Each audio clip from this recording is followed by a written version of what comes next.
Good morning, friends. It's Carrie from down in Texas. How are you on this Saturday? Yeah, that's my grandson in the background. You may hear him in the next few minutes. I'm making my iced coffee this morning, so I wanted to demonstrate it for you. I've had a couple people ask me about it. I use freeze-dried Taster's Choice instant coffee. And what I do is I make my coffee in one of these glass containers. I fill it up about a third of the way with hot water.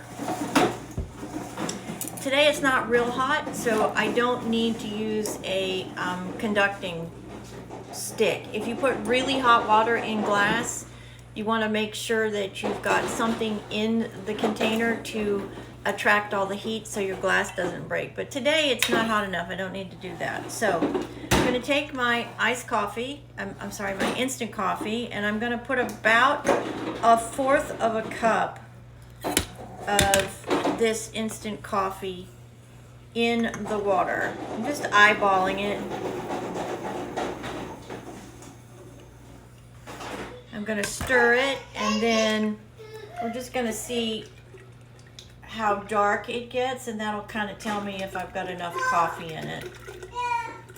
And I do. I like it a really nice brown, sort of sable brown texture when I add my instant coffee to it. And I'm just stirring that up so I get it all blended.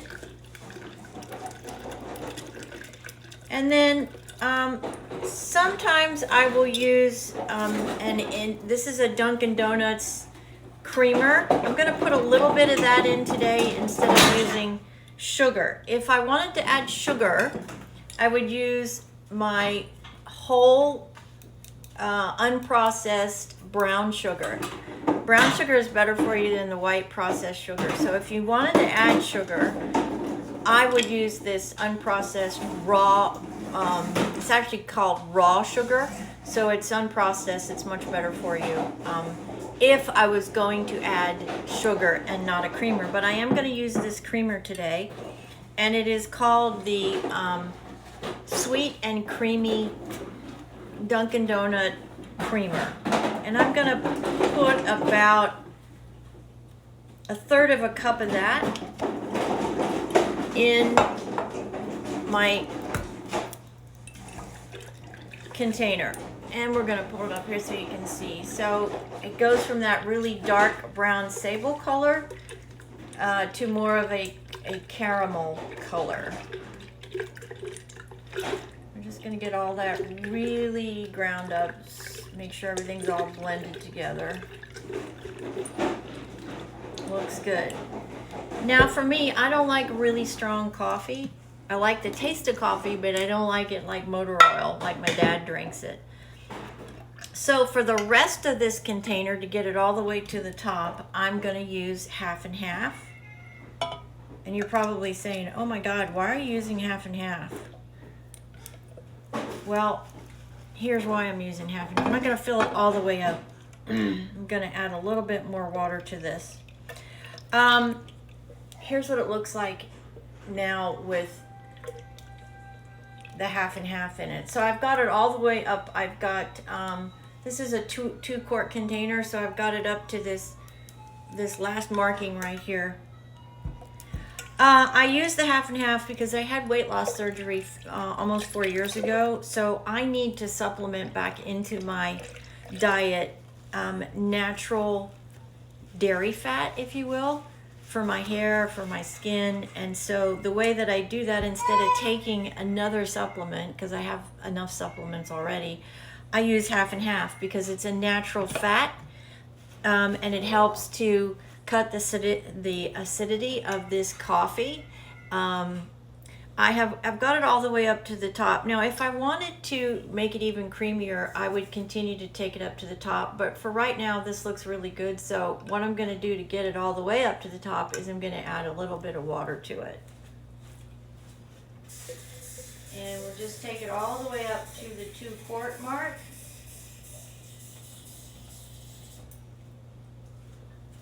And give it one more stir.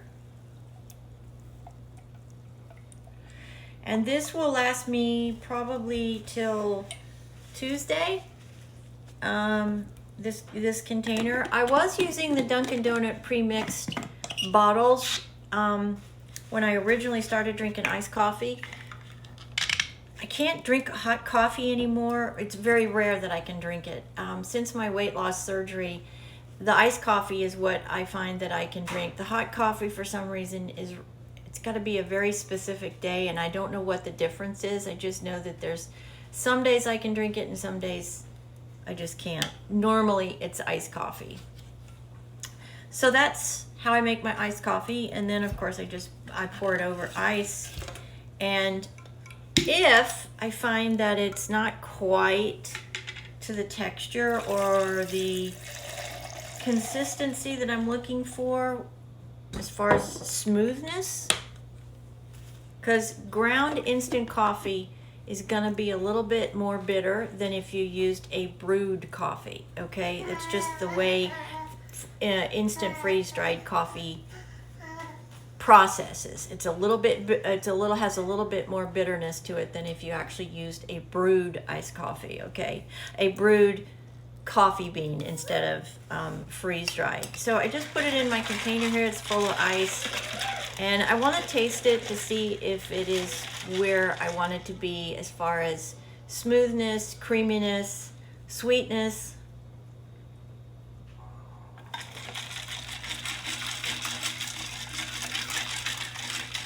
And it is. So, freeze-dried Taster's Choice instant coffee, about a quarter of a cup.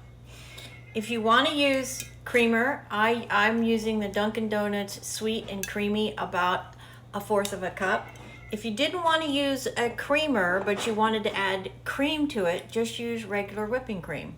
If you don't want a flavor to it, you just want the true taste of coffee. Fill your container up to about a third of the cup with hot water, a third of the bottle with hot water. Add your instant coffee, then add your creamer. If it's not sweet enough for you and you want to get some more sweetness to it, like I said, I would use the raw sugar. I wouldn't use the processed sugar because it's bad for you. Raw sugar is much, much better for you. And try to get it up to the top here. I didn't quite get it up to the top today. Normally when I do it and the measurements, I just eyeball all this, but most of the time it gets up to about right here. So I'm a little short on this mixture. I'll probably just add some more coffee. I'll dilute some more. I'll make some more instant and add it to it, and then add a little bit. You just kind of have to tweak this. There's no set recipe. It's what you want for your taste, using, which I think is the cheapest way to do this freeze-dried coffee. As I mentioned, I was using the Dunkin' Donuts pre-made original iced coffee in the bottle. When I started using those, they were $1.50. They're now over $4, and I'm just not going to pay that. I just think that's extortion. And until that comes back down, I'm going to be using my freeze-dried coffee. So there you go. Enjoy. Make yourself a really nice homemade iced coffee on this beautiful Saturday morning. We'll see you then next time.